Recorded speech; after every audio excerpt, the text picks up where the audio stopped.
Ok, pessoal, a gente sabe que tempo de estudo para a prova é super valioso. Então, vamos direto ao que interessa. Essa aqui é uma revisão relâmpago, focada só nos pontos essenciais da lei de drogas. A gente vai passar por aquilo que realmente tem chance de cair no seu exame. Então, a pergunta de R$ 1 milhão é: o que eu preciso saber sobre a lei de drogas para me dar bem na prova? A gente vai focar justamente nisso, nos tópicos que mais aparecem e, claro, nas atualizações dos tribunais que com certeza vão ser cobradas. Vamos começar. Esse aqui é o nosso mapa do tesouro. Primeiro, a gente entende a estrutura da lei, o tal do CISNAD. Depois, mergulhamos na distinção crucial entre usuário e traficante, já incluindo a decisão novíssima do STF. Na sequência, a gente destrincha o crime de tráfico. E, para fechar com chave de ouro, olhamos o processo e as súmulas mais quentes. Vamos lá, primeira parte, a estrutura da lei. Entender o que é o CISNAD é a base de tudo, e pode acreditar, é um tópico bem comum nas provas. Pensa no CISNAD como o grande maestro da orquestra. Ele tem que coordenar tudo, desde a prevenção e o tratamento, que conversam lá com o SUS e o SUAS, até a parte de repressão ao tráfico. A ideia é justamente integrar todas as ações, seja no governo federal, estadual ou municipal. Agora, muita atenção aqui porque isso é uma pegadinha clássica de concurso. A diferença entre princípios e objetivos. Os princípios são os valores, a bússola moral do sistema. Já os objetivos são as metas, aonde se quer chegar. A dica de ouro para a prova é a seguinte: os objetivos geralmente começam com verbos no infinitivo. Inclusão, construção, integração. Fica de olho nisso. Segunda parte. Agora sim, a gente entra no assunto que talvez seja o mais cobrado e que teve a mudança mais bombástica dos últimos tempos, a figura do usuário e a decisão do STF que praticamente redesenhou o cenário.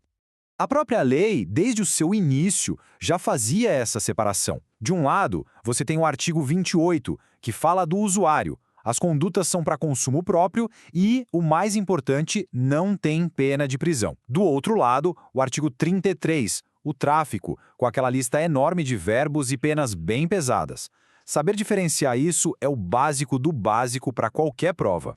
E aqui está o número que mudou o jogo, pelo menos no que diz respeito a cannabis.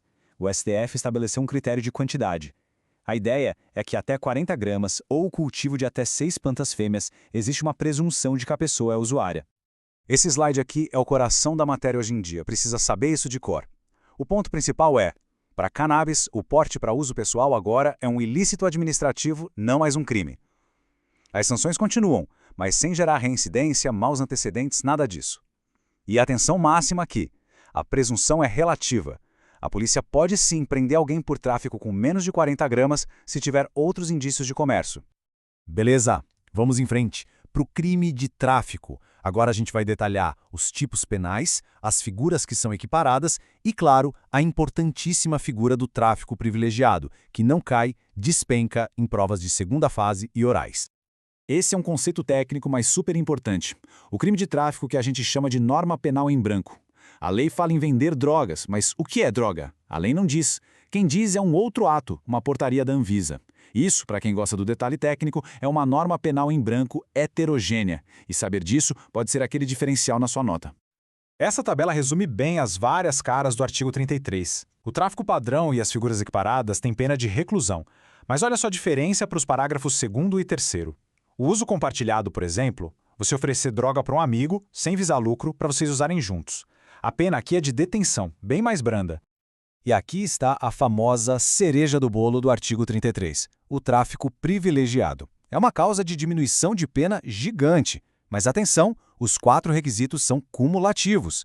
Tem que ser primário, ter bons antecedentes, não se dedicar a atividades criminosas e não integrar organização criminosa. Se faltar umzinho, qualquer um deles, já era. Não tem privilégio. Para fechar nossa revisão com tudo em cima, vamos para os pontos-chave do processo penal e o que os tribunais superiores têm dito sobre o assunto. Dominar isso aqui é o que faz a diferença na hora da aprovação. O rito especial da lei de drogas tem umas coisinhas que você precisa gravar para a prova. Os prazos do inquérito são mais elásticos, por exemplo. Mas o ponto principal é que existe uma defesa prévia antes do juiz receber a denúncia. Essa inversão em relação ao rito comum é fundamental. Essa súmula é a consequência prática do tráfico privilegiado. Se ele for reconhecido e se as circunstâncias do caso ajudarem, o juiz é obrigado a fixar o regime aberto e substituir a pena por outras medidas. Não é uma escolha, é uma imposição. Outra súmula que você tem que ter na ponta da língua é essa do STJ. Para aumentar a pena por tráfico transnacional, não precisa que a droga chegue do outro lado da fronteira. Só de provar que a intenção era mandar a droga para fora do país, já era. O crime já está configurado com a simples demonstração desse plano. Cuidado para não confundir. O tráfico do artigo 33 é equiparado a crime hediondo, mas a associação pro tráfico do artigo 35 não é hediondo. Essa informação é ouro porque muda completamente o cálculo para a progressão de regime e livramento condicional. Olha que interessante. Esse slide mostra a posição tradicional do STJ. Para eles, a lei só despenalizou o porte, ou seja, tirou a pena de prisão, mas não descriminalizou. A conduta continuava sendo crime. Só que agora a nova decisão do STF sobre a cannabis bate de frente com essa tese. E esse conflito é o cenário perfeito para uma questão de prova bem elaborada. E a gente encerra com uma pergunta para reflexão, que pode ser o tema da sua redação, com a decisão do STF criando um regime especial para cannabis, como fica o resto? A lei e a jurisprudência antiga continuam valendo para as outras drogas. Como a gente vai conciliar tudo isso? Essas tensões definem o debate hoje e entender isso é a chave para consolidar todo esse conhecimento.